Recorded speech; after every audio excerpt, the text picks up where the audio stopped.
સમાચારની શરૂઆત કરીએ તો મહત્વના સમાચાર સામે આવી રહ્યા છે, જ્યાં ગુજરાત એટીએસે ઝડપેલ આતંકવાદી મામલે મોટો ખુલાસો થયો છે। આતંકવાદીઓને ઝેરથી હજારો લોકોને મારી નાખવાનો પ્લાન હતો, જ્યાં રાઇઝિન નામનું ઝેર ખવડાવીને લોકોને મારવાનો પ્લાન તેમના દ્વારા બનાવવામાં આવ્યો હતો।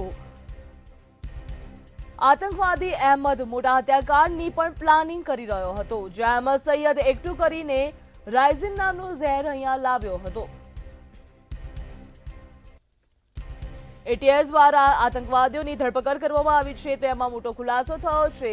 3 આતંકવાદીઓની ધરપકડ થઈ તો આતંકવાદી અહેમદ સૈયદ હૈદરાબાદમાં પોતાની હોટલ પણ ધરાવે છે, જ્યાં આતંકીઓના પાકિસ્તાન કનેક્શન હોવાના પુરાવા પણ મળી આવ્યા।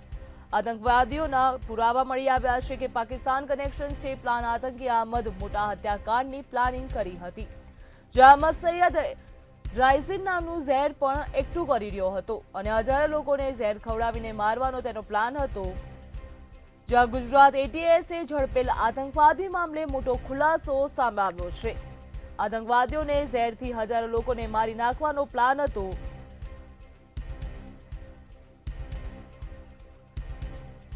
વધુ વિગત સાથે સંવાદદાતા રવિ ભાવસર આપણી સાથે ફોનલાઈનમાં જોડાઈ ચૂક્યા છે। જી રવિ, ગુજરાત એટીએસ દ્વારા આતંકવાદીઓની ધરપકડ કરવામાં આવી, તેમાં મોટો ખુલાસો સામે આવ્યો છે, શું કહેશો?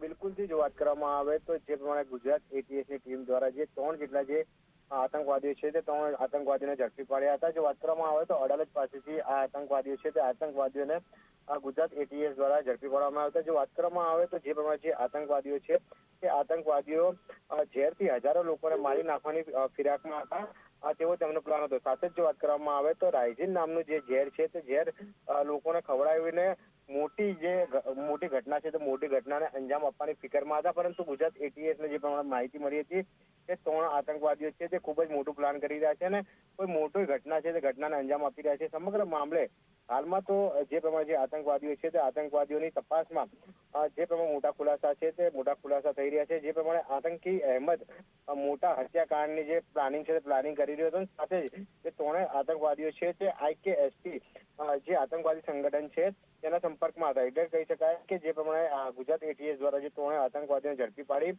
સાથે જ જે રાઇઝિન નામનું જે લિક્વિડ ઝેર છે તે પણ જપ્ત કર્યું છે। સાથે જ જો વાત કરવામાં આવે તો જે પ્રમાણે હથિયારો અને 30 જેટલા જે કારતૂસ છે તે પણ હાલમાં ગુજરાત એટીએસે કબજે કરી અને વધુ તપાસ છે તે આતંકવાદીઓની કરી રહ્યા છે।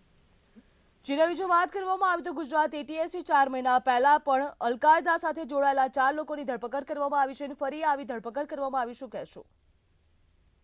બિલકુલ થી કહી શકાય કે જે પ્રમાણે જે ગુજરાત એટીએસ છે તે આતંકવાદી વિરોધી જે કામગીરી છે તે કામગીરી કરી રહી છે। સાથે જ જે પ્રમાણમાં ગુજરાત અને ભારતમાં જે ગેરકાયદેસર રીતે જોડાયેલા જે આતંકવાદીઓ છે તેમને ઝડપી પાડવા માટે ચક્રો ગતિમાન છે તે પણ કરતા હોય છે અને ખૂબ જે પ્રમાણે જે આતંકવાદી સંગઠનો દ્વારા જે કાર્યવાહી કરવામાં આવતી હોય છે તેની પહેલા તેને નિસ્તો નાબૂદ છે તે કરી દેવામાં આવે છે।